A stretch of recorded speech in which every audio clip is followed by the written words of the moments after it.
Okay. All right, we're going to get things started. So welcome to the next in our local governance seminar series for this year. And thanks to everybody for coming, and thanks to folks watching online. We always stream these online because we have a lot of people who are interested, but they have full-time jobs elsewhere. So it's nice to be able to do that. This is the second in our series this year, and there'll be more next term. And for those of you who don't know me, I think everybody knows me here, but I'm Martin Horak. I'm the director of the local government program. And I'm very happy that Joni Baechler agreed to come and speak with us today. For those of you who don't know about Joni, Joni spent 14 years, right, on London City Council, including several months as mayor last year in the lead up to the last election. And I think she developed a deserved reputation for being well-informed and thoughtful and bringing people together and being a real leader. And she's shown that this year here as well. She's been our distinguished practitioner in residence, our first distinguished practitioner in residence at the local government program. And we've been really delighted to have you here. She's done a number of presentations, has interacted with students, and has brought, I think, a lot to the program. So thank you for being with us this year. My pleasure. And I can think of just about nobody who is better placed to offer us a really thoughtful and thought-provoking and honest assessment of the first year of our new and very different city council in London. So that's what she's going to tell us about for about half an hour or so, and then we'll have some time for questions and discussion. So I'll turn things over to you, Joni. Thank you, and good morning, almost afternoon to you all. It really is my pleasure to be here today. And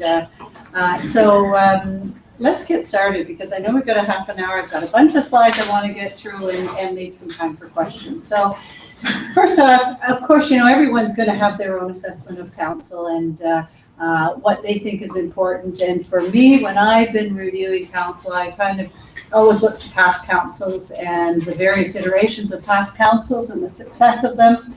I certainly know that I've been involved going to a number of council meetings across the country.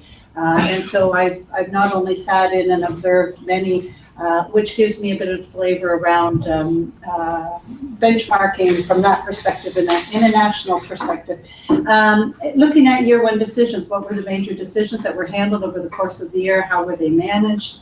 And that's an important sort of bellwether going forward. And it still is early days. I mean, we're talking year one. Reputation, what's happening locally, nationally, regionally with respect to this council. Community confidence, what's the media perspective, and what are the internal relationships like? And just so you know, I continue to keep my pulse on these various items because I've been involved with Federation of Canadian Municipalities, AMO, and know a lot of people in the business, and we keep connected. So past councils, it's not to say, when I look at past councils, some of you will remember Notchogate, you might remember the All Mixed Up diversity logo for London that caused a great deal of strain and stress. You might remember this great deal of controversy over the garbage strike in my early days on council. There was enormous human rights issues that went on for a number of years in the city, and sort of ramped up when the human rights specialists ended up really appealing to human rights against the City of London. It was a really difficult time, lots of controversy. She launched a complaint. And then we also had the senior manager's prank, some of you may remember. And I'm not going to go into a lot of detail unless anyone wants to later on. But suffice it to say, there's lots of controversy, lots of issues in, I'll say, distant past. So then when we go to recent past, well, we know we had what was called the Fontana 8. We know that there were a couple of meetings of the 8, one at the Harmony, one at Billy T's, both brought in the ombudsman to investigate, who ultimately gave a report on the Billy T's called in the back room that said that council had met illegally. First time with the Harmony, he said they were really shouldn't be meeting, but it was a great cause for concern. He didn't find any fault in the terms of the definitions that he had determined around meetings for that particular one. But we also had a mayor at the time who was embroiled, as you know, in court challenges. And so for a period of time, a very long period of time, we were on regular media and not in a positive frame of mind. The only saving grace for me was that Mayor Ford was equally as controversial out of Toronto. And so I can tell you that when I would go to quarterly meetings with FCM, people would always say, my God, what the hell is going on in London? Like, what's happening? And you'd have to try to make sense of it because it wasn't a really good time for the City of London. There were also some political punches thrown that had deep reverberations. You might recall Mayor Fontana at the time organized a meeting of Liberals out at Diamond Aircraft that were facing serious issues around potentially closing. They had applied for some money from the federal government, and so even though it was in an NDP riding with a sitting member of NDP, he held a very large conference with all of the Liberal candidates and said to Minister Tony Clement, you know, get off your duff and come to a decision. Not that long after that, he said to the Prime Minister in a big rally at Victoria Park around the electromotive diesel is, get your ass down here. I can tell you that this, I was told by a number of sitting MPs in the government, this was around the time that certainly just before the election was concluded and they had a majority, that London was not getting a penny and they were not going to be coming to London to give out any money based on this kind of a very severe partisan action that they felt.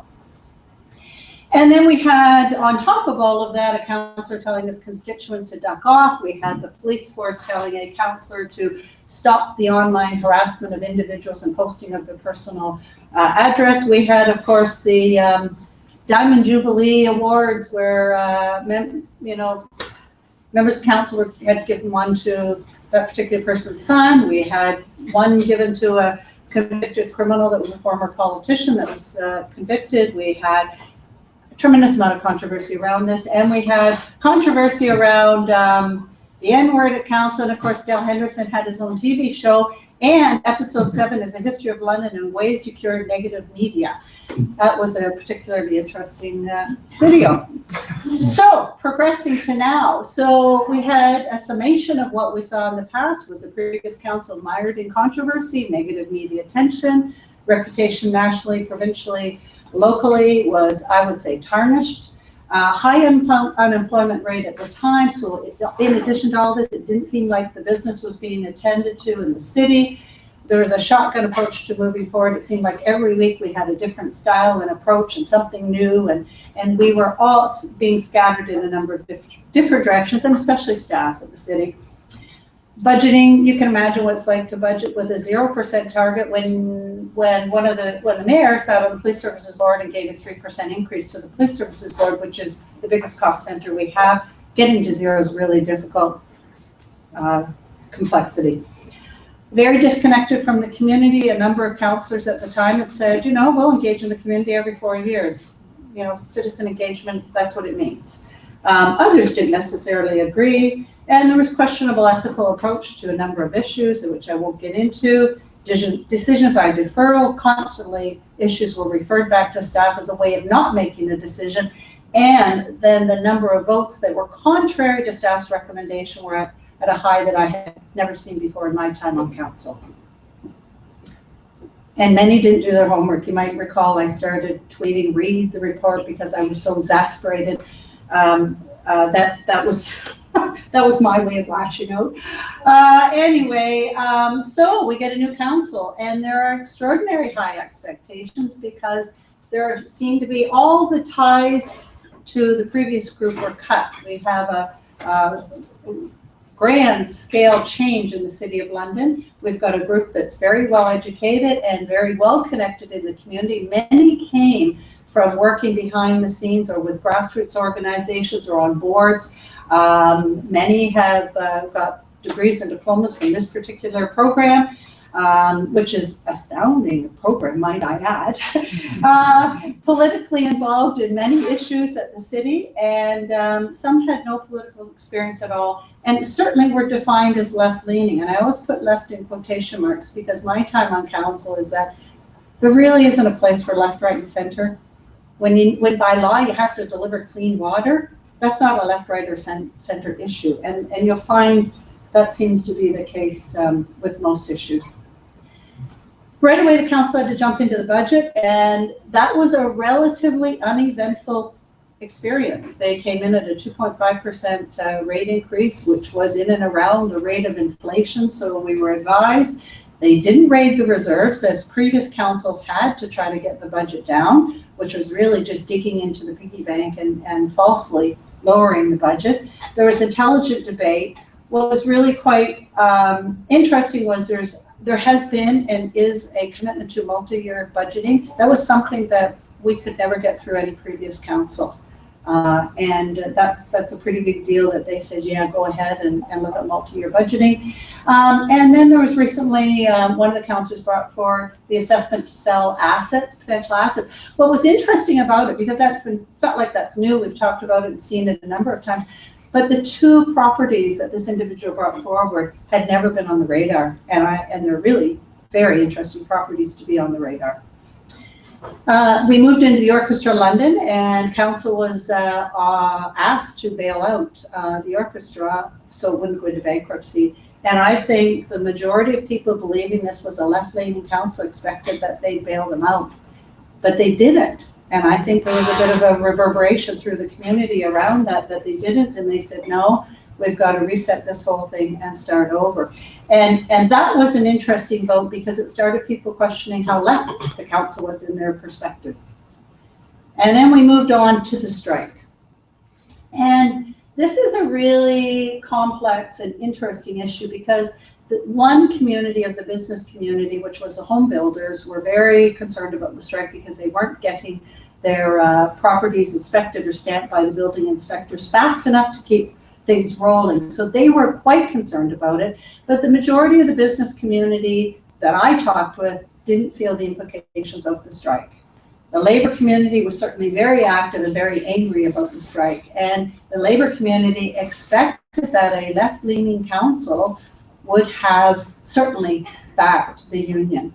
And the difficulty with that part of it is that the contract negotiations had started before the new council was even brought into the fray, sometime before, and so that created a complexity. I'll put it that way.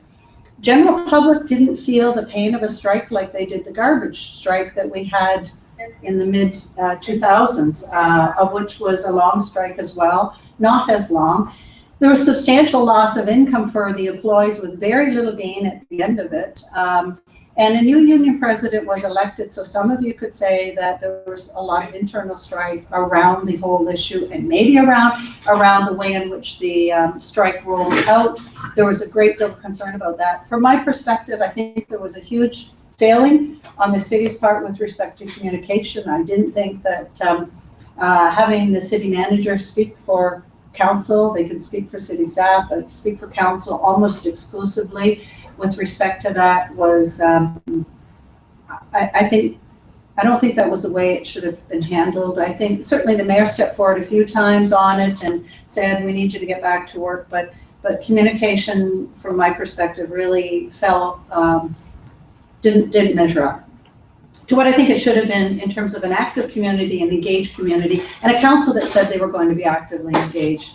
I believe the administrative staff council relationship, I think that was a deciding factor for the council because council didn't know that replacement workers were already hired working on the job. Now the city manager, I'm sure if you asked him about that, would likely say, it's my job to manage the organization. It's council's job to dot the I's, cross the T's, and bigger policy issues. From my perspective, when you're in the middle of a strike, which is really contentious, you absolutely have to keep council informed of every single piece that's moving along the continuum, especially when it comes to replacement workers, because that's a huge lightning rod for the union. And at that point, everyone became entrenched as soon as that was out. And you can, but at the end of it, and there's a number of council members that are card-carrying members of the NDP, and certainly were very concerned about what was happening and had lots of questions. But through it all, council seemed to remain collegial and united as a group, despite a very, very difficult time. Going forward, I think that there will be years of internal staff issues around individuals that, let's face it, many of them are frontline people that don't have a great deal of income, and they lost a substantial amount of income and potential benefits from the retirement plan going forward. Review of council expenses. This is one thing I would say, and I hate to use the word rookie, but this is sort of I would say a rookie mistake to even go there, to even open that door. You're never going to win, ever going to win around expenses, because the taxpayers don't think council should have an expense account to begin with, let alone playing around how much you have and what you get to use it for. I get that you can tighten up and say, get rid of the tire allowance, which is what they did, because that caused such consternation when the last council used their expenses to get tires from Council Polhill's shop. But it's one of those things where it's like, don't go there when you're new, and you don't need to go there because you're never going to win. They've approved the process of hiring an integrity commissioner. My God, that has been like a decade in the making. And it's just about killed me. And I just thought, yay, good on you for absolutely getting an integrity commissioner. Carol, you'll remember those early years, it was a big push for this. And never did we get it through council. Housing Development Corporation was passed. This was something that started with the previous council, but it's a huge undertaking. It's realigning our entire housing, social housing program, which is, 7,000 units in and around of housing. Now taking it all and moving it almost under ownership, even though the city will own it, but you're moving it to another governing body. But we hope that it will spur lots in that area. So that was a big deal. And that's a pretty big undertaking financially. Heritage, the council's taken a bit of a hit around heritage. There have been a few properties that they have said, no, don't keep them, don't designate them for development to progress. But at the same time, they're plowing $2 million into the normal school, which is certainly a sign that you are supportive of heritage. So it's that balance that you have, the delicate balance on the council floor, that is really difficult. Protecting heritage, trying to have adaptive reuse of heritage if you can get a willing participant, and then at the same time, intensification is huge. And how do you support intensification policies and try and marry heritage? Doesn't always work, and sometimes there's criticism that follows with that. Anti-poverty panel, they're rolling on a panel. They want 6 months to come back with a recommendation. That's pretty fast, tall order. But what it says to you and the general public should be, this council doesn't like to wait a year or 2 years. And I'll say to you that when this council came in, there was a discussion with the city manager, and he said, yeah, we'll roll out a strategic plan. We'll get through the budget. We'll roll out a strategic plan following that. And I know the mayor said, no, we're going to roll out a strategic plan within 100 days. End of discussion. And they did. Citywide economic development plan. Now, some of you will say that's $97,000 spent on really something that told us exactly what we already knew. But there's some times when previous councils pass policies and you've got a lot of strategies that you sometimes have to bring in an outsider that says, yeah, you're on the right track. This council decided to do that, to make sure they were on the right track, and came back with a plan that said, yes, they're on the right track. Rapid transit, you all would have heard this in the media recently. This is a major, major undertaking. I know they're talking $800 million. I think it's probably closer to over $1 billion, but when it's all said and done. But it is the preferred choice. It's been studied through a class environmental assessment, and we are the only major city that doesn't have some higher order of transportation to move people. It's probably long overdue in various iterations, and I think as it rolls out, you'll see whether or not, you'll see the financial plan, and the city will have to touch base with the partners, which is the feds and the province, around the financing behind it, because there's got to be a strategy B if the financing falls through. From the business community perspective, when I've talked to them, the business community is thrilled about the positive professional approach to council. They could not stand the previous approach. In fact, when I became mayor and I met with the Chamber of Commerce and business leaders in the city, I said, what's the number one thing you want me to do? they said, get council to be positive and professional. And I said, oh, good God, I've only got 6 months. But anyway, that's what they wanted, and they're thrilled that is what's happening. They're thrilled with the Community Economic Development Plan because all corners of the city were engaged in that from a business perspective. And the unemployment rate is down in the City of London, which leads to confidence in the local government. And building permits year to date are progressing very well, which is also an indicator of local confidence in the government when people actually start drawing building permits for a variety of reasons. From a regional, provincial, national perspective, 3 members of council were appointed to sit on committees with the Federation of Canadian Municipalities. That's unprecedented in my 14 years on council. 1 councillor appointed to Ontario Good Roads. Again, I don't recall a time when there was a councillor on Ontario Good Roads. 1 appointed to AMO, the mayor participating in the UN's climate challenge, and the regional collaboration of the mayor is at the highest point ever. And in fact, they were very engaged when the mayor gave his State of the City address, the first speech. It was the first time they were ever invited to London to come and be a part of that. So from a regional, provincial, national movement across the country, it seems like our partners are saying, yay, London's got their act in gear. Yay, Toronto's got their act in gear. So those voices have been somewhat silenced.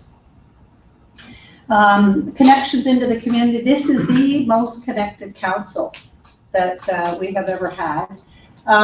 They blog, they regularly send out newsletters, they're on Twitter, they're on Facebook, they're on Instagram, Dropbox. 1 councillor will be assessing the agenda in advance, letting the public know what's there and sends it out through Dropbox.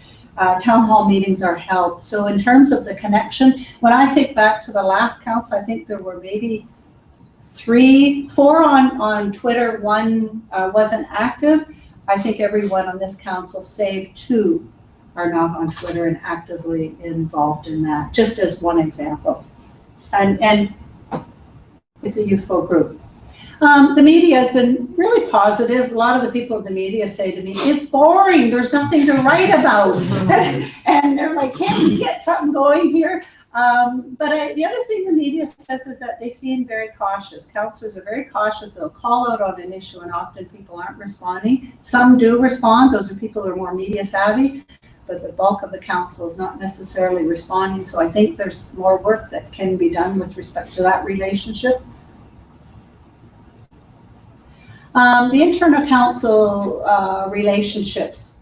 I think it's always very collegial, and there's a lot of collaboration that goes on.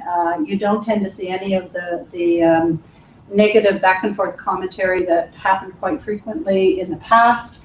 And the mayor has a collegial collaborative style to his leadership.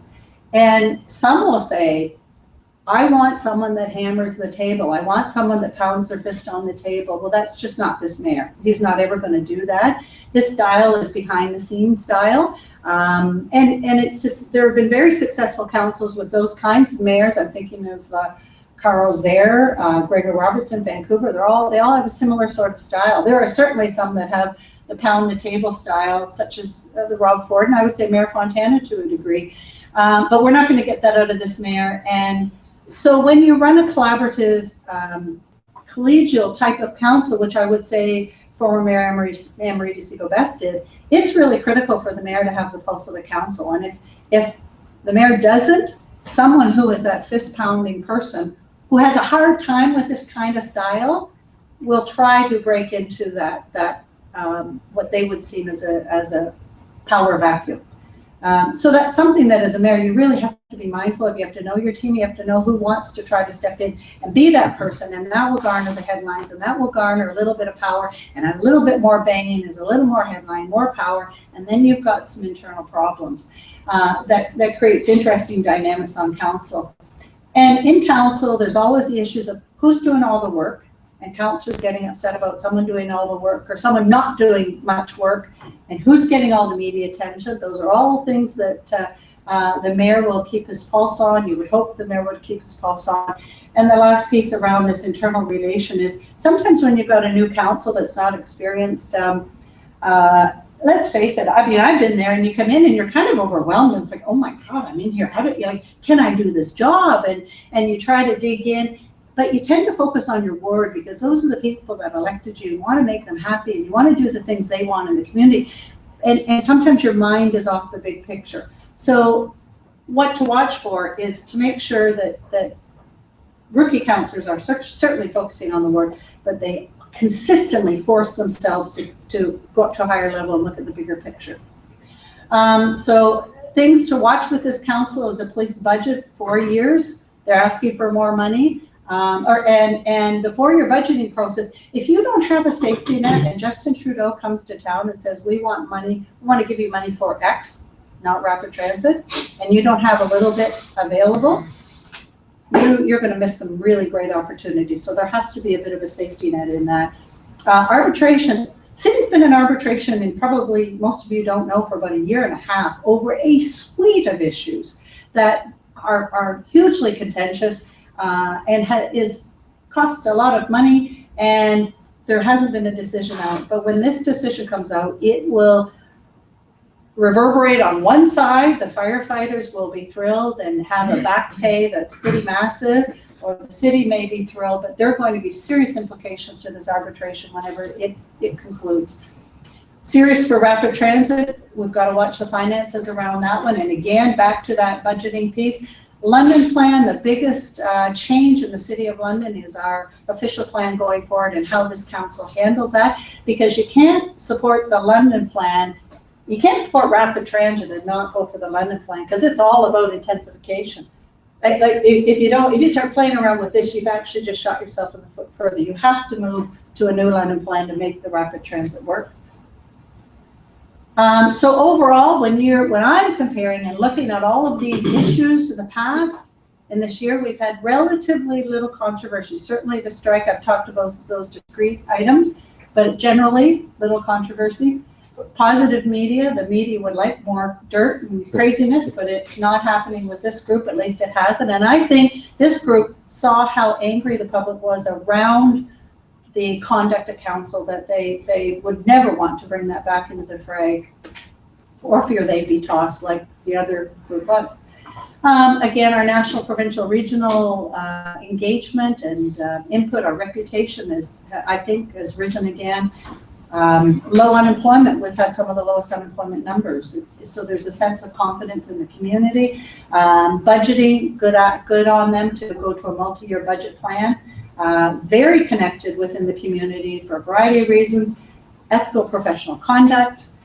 Few referrals back, they're making decisions, and few of the votes are contrary to staff's position, whereas last time we had, it was just ridiculous, the number of contrary to staff recommendation that came forward. And they read the reports, and it's really quite amazing how well they're doing from that regard. And they're young, and they have new ideas, and time again, I've heard them say, well, that's the old way. We don't want to do it that way. And I think that's really healthy for a community. And that's my assessment. Questions?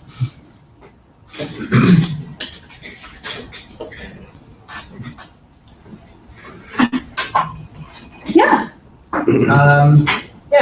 So thanks very much for that interesting talk. I wanted to ask a little more about the rapid transit. So just what I've seen so far in the early stages, some of the comments and letters to the editor and that sort of thing around it, I could foresee it becoming a very divisive issue in the next few years. Maybe one of the big issues in the next election campaign. So how do you think that the council is managing the communication around that so far? And do you have any advice for what to do in the future? I do. And again, I can always offer my 2 cents, but they can do what they want. The reason why this is such an important issue is there is a study done a number of years ago when we assessed how many roads would we need, road improvements, in order to move the city effectively and efficiently. And they studied the 50-year life of the city. So building out the city and what it would look like. And if we build out the city and don't do anything in terms of a higher order transportation, you would need 33 new north-south and 33 new east-west lanes. So when you start thinking of Richmond and driving 6 lanes and taking out all of the properties all the way down Richmond Road, north of Oxford Street. You've got buildings and businesses that are tucked to the sidewalk to the road. You would start buying up properties and buying up those businesses, and there isn't enough money to do that. Right now, we've got a $78 million budget deficit in roads every single year that hasn't been attended to. And it hasn't been attended to because it has been building over a long time. And I would say that when I say it hasn't been attended to, little by little, we're moving the budget alignment from, I won't get into it, but pay-as-you-go versus debt financing. So there has been some movement, but we still have a $78 million deficit. The entire country has municipally around infrastructure. So the more roads you build, the wider the roads you are, the bigger that you're just driving that deficit and not really finding solutions to it. So I think what you see across the country is every municipality saying we have to move people differently. And sure, it'll cost a lot of money, but are you going to then just start chewing up properties and dissecting your city by, asphalt? It's just not a modern planning option anymore. It's just, it really is looking to Europe and see how they move people very effectively and efficiently. That's not to say that we don't in terms of dollars and cents, but it's been very lacking in the city for a long time. So either we jump into the 21st century, the question will be the degree. Yeah. I wonder if you could talk a bit about not only rapid transit within the city, but between cities. Yeah. And there's been some discussion about high-speed rail, light-speed. Yeah, there's joining the Windsor kind of Windsor to Montreal Quebec corridor. Yeah. What do you think the prospect is of that happening? That is just such a huge. I don't think the prospect is anything in the near future. Just because everyone is cash strapped completely. When you look at the federal government cash strapped, despite potential to run $10 billion deficits, municipalities have no money. We have nothing. Province in Ontario, we face serious issues from the financial perspective. So I just don't see it. I think that there's focus right now is on the GTA. There's huge focus on the GTA and trying to break the gridlock. And I heard it as mayor when AMO came to town, and we're lobbying for some things with AMO. They're going to be attending to the GTA because of the gridlock of moving goods and people through that area is just so severe. That seems to me to be secondary. I get that everything will move faster along that corridor, but it's the big ticket item. Because if you think of, getting back to your example of Europe, Yeah. there are many European countries that have been very, very successful in terms of moving people within their own country and between countries. Given the cost of living in the GTA, if you did have high-speed rail, if people could go from London to Union Station in under an hour, 45 minutes, you can just imagine. It's conceivable that London could become a bedroom community. Absolutely. Yeah. No, I hear what you're saying. I just think it's almost it's the cash piece. And every business, when a business has problems with cash, that's when you face great difficulty. And you can only leverage yourself so far. But when you're cash poor, you've got your hands tied.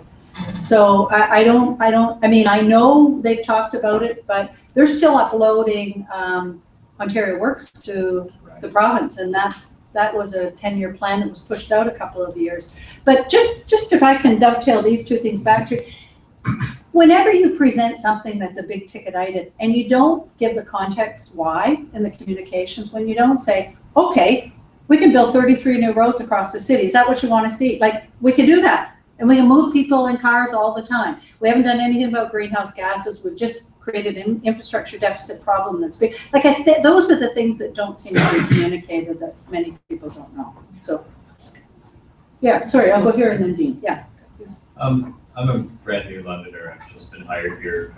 Yay! So great. It's interesting seeing your list of the kinds of actions that are being taken, because they're very similar to the kinds of actions that we're seeing brought up, monetizing assets, and so on. What I'm wondering about, and I haven't looked for this information, but in terms of creating money to do infrastructure spending or building things that cost a lot of money, is the City of London borrowing as much as it can and it should? Yeah. To take advantage of low interest rates and long-term bond issues? Yeah. The thing that I'm seeing in Toronto is, they're moving out to 30-year bonds, with Yeah, we very low certainly, payments. I don't know what it is right now, but I recall it was around 160 million that we borrow in debenture.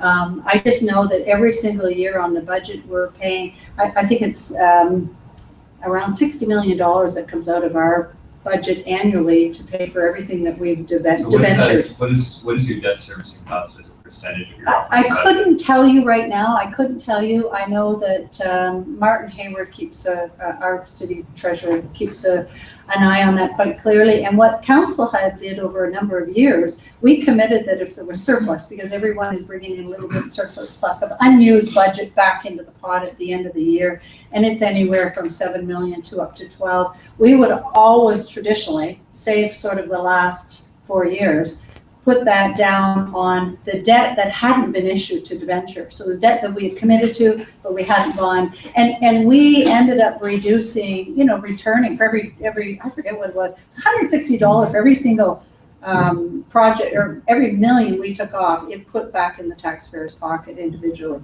So there's a delicate balance between boxing ourselves in so that more of our debt becomes part of what our levy goes to pay for.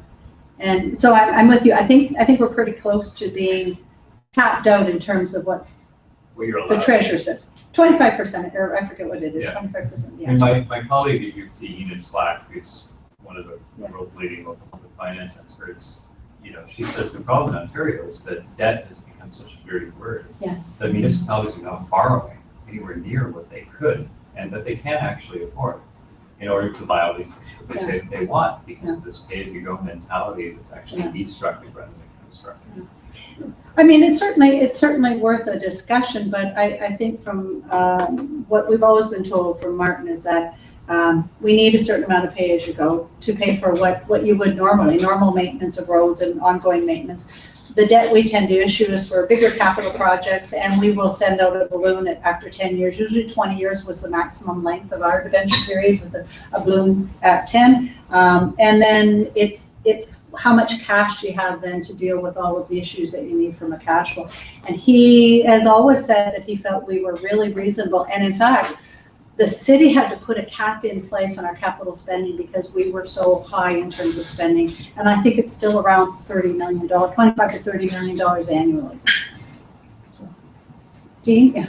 If we look forward to the next 12 months, I'd be interested to hear what you think the biggest pitfall council might be facing, and maybe one of your best wishes for council to achieve in the next 12 months. So if we really focus on the next year.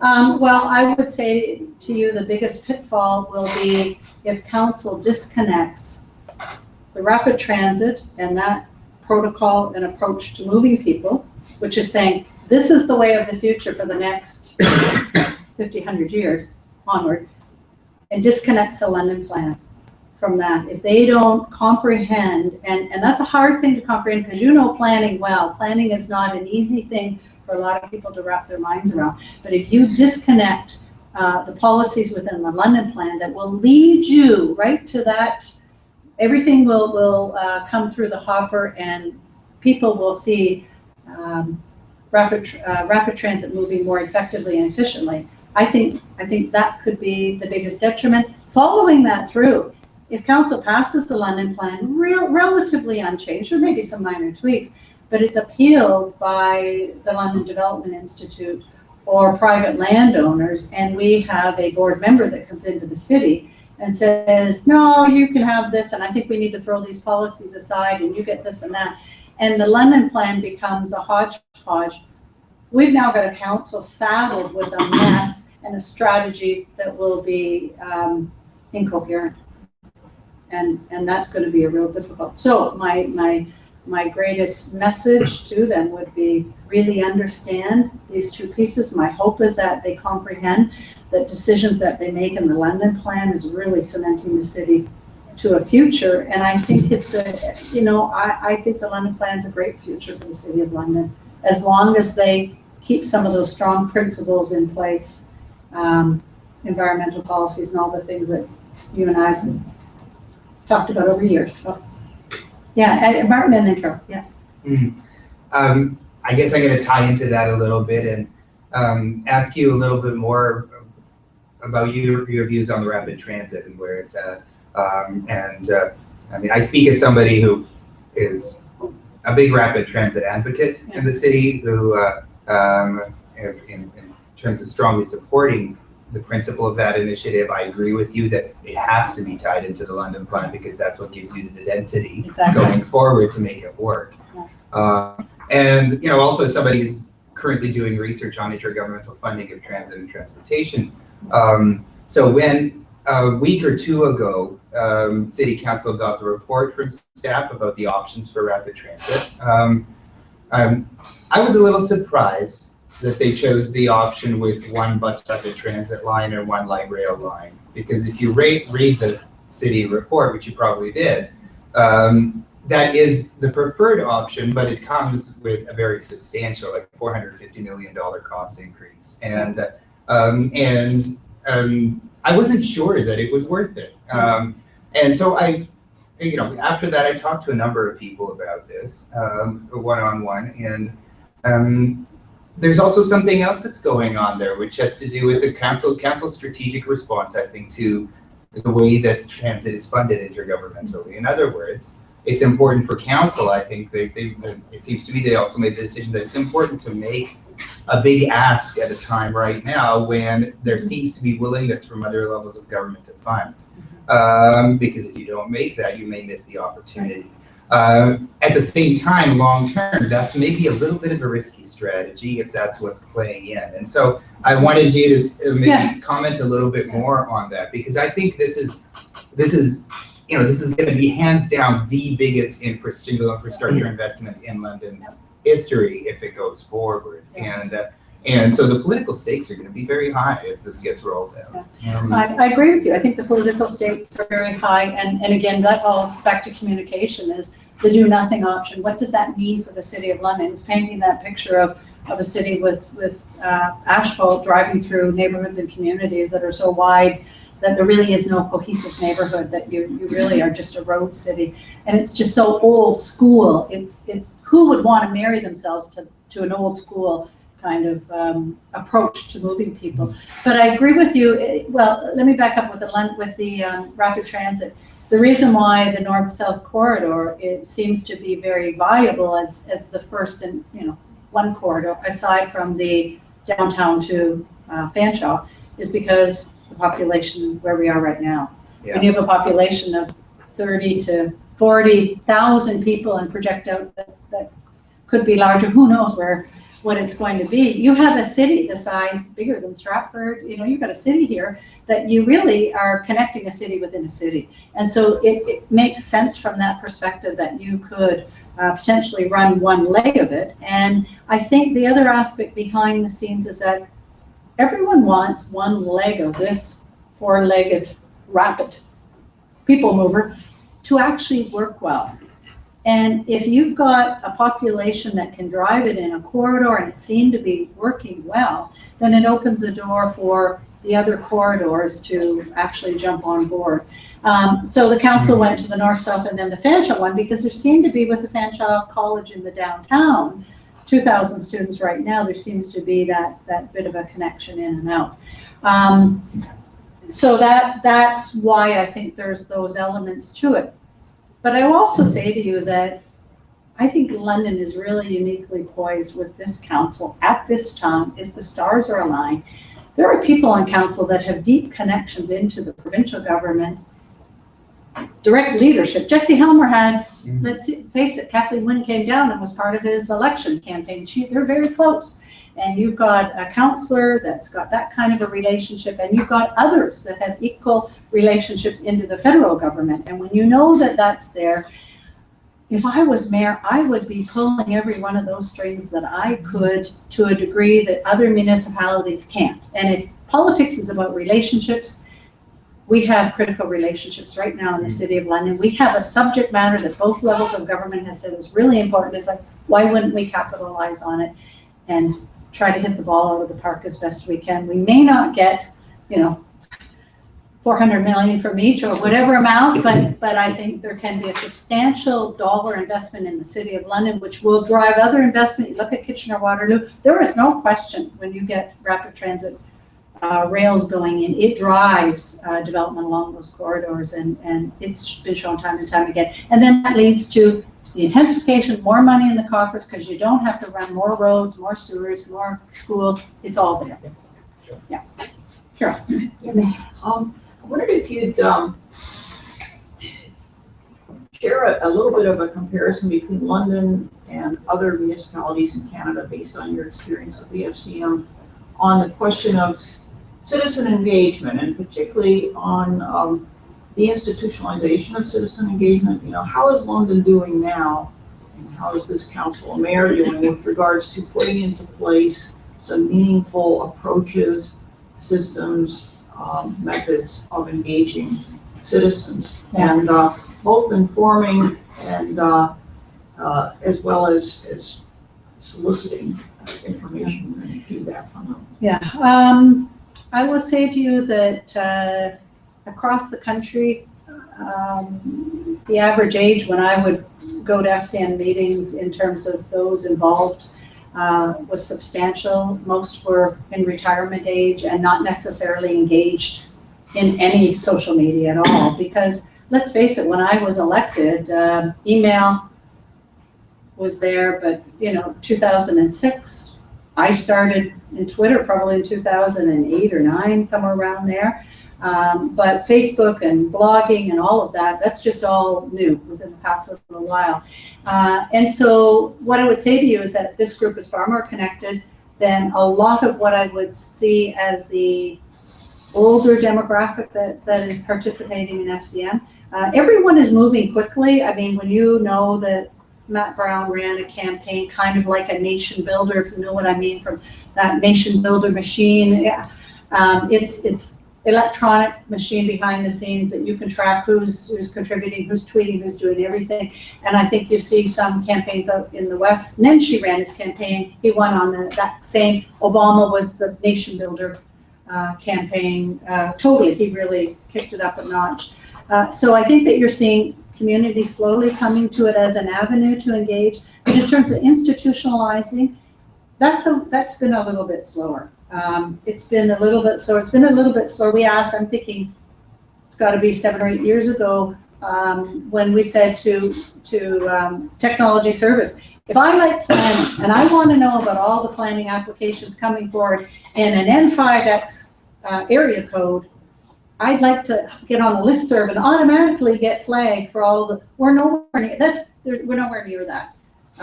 That kind of engagement, that kind of sharing. So the way it happens is coming from counselors to the community they engage with. It could be a heck of a lot bigger, but then there are success from staff like Martin Hayward and Rosanna Wilcox, who ran Build a Budget, 5 Build a Budgets, where they said to the community, come on out and build a budget, tell us what you want.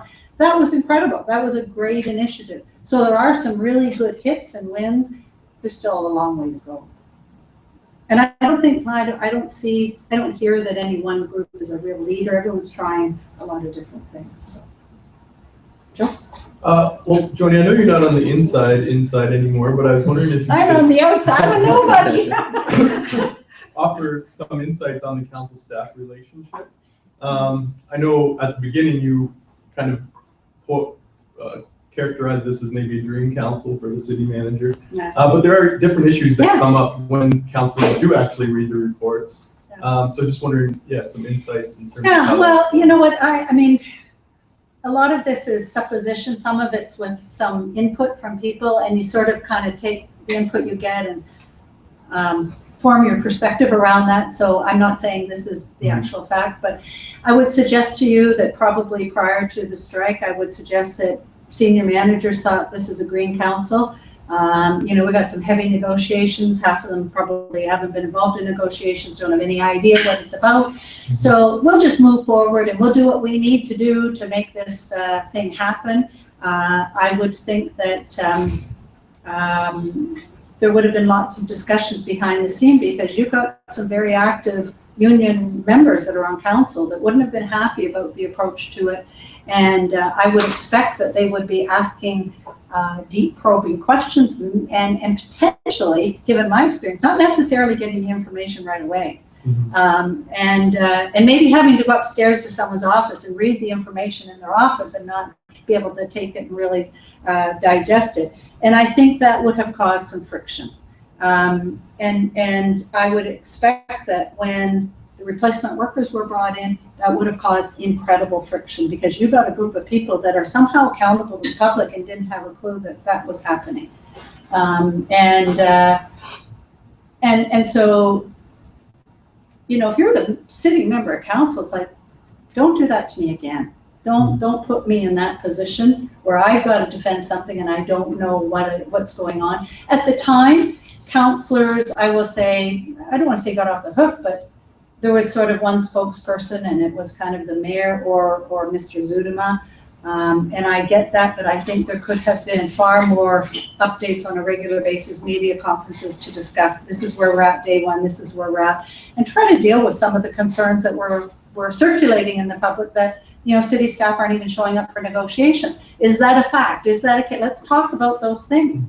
And everyone's, well, we're behind closed doors, we can't talk about it. But sometime you have to reconcile these differences, and someone has to be heard on the labor side, and management has to be heard on their side, and that's through discussing it. So strikes over, everyone goes back to work, and you've got someone who's a frontline worker who's probably lost well over $12,000 in a 9-week strike, and they can't make ends meet. And I'm going to call you and ask you to help me out on my project that I've got in my neighborhood. You might say, yeah, I'll get to it. You know, gosh, I put you in the queue. I got a lot of stuff on the go. Whereas before, they might have been more willing to step out. So I think those kind of internal things will take a long time to heal. It's like, you know, but we saw a glimmer of a bullying issue with city manager and most of Leon Council. And I didn't think it was bullying. That's my perspective. Others can say what their perspectives are, but you know, if that was bullying, what the heck was it when Fontana and Joe Swan and all these guys were after and said some pretty hard things? So again, when you say that to a counselor, you've put a brick in that wall, and that's really hard, you know, especially to call someone a bully. That's a public official. That's really, really tough. But if he felt it, he has to call it. I'm not saying you don't do that, but is there another way that could have been managed a little more delicately? So we have a couple more minutes, and I know we have at least one question from somebody watching online. So Josh. Yeah, well, there's a couple just comments, questions that I can share. First off, Councillor Helmer wants you to know that our debt servicing costs are around 6%, and we have an internal debt financing cap of about 26 million. See, that's why people love Councillor Helmer and consider him, you know, a star performer. And there are a few councillors who are watching the session today. Of course. But I have a question from Stephanie, who wanted to know, do you see this council collaborating with nearby communities like Middlesex Centre or Thames Centre in the future, as many of our neighbouring communities do business in London on a daily basis? Oh yeah, definitely. I mean, you absolutely have to. London's sort of the center of this large metropolitan area, and you have to work together.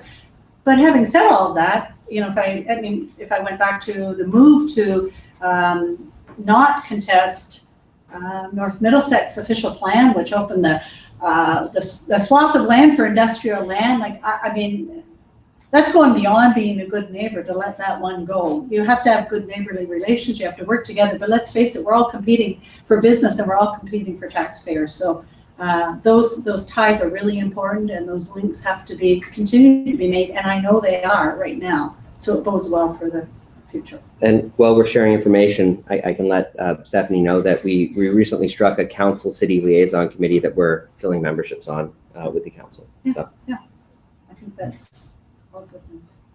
Okay, well, we are out of time, so thank you so much, Joni, for a My great pleasure. presentation. Thanks for a good discussion to everybody. Yeah, thank you.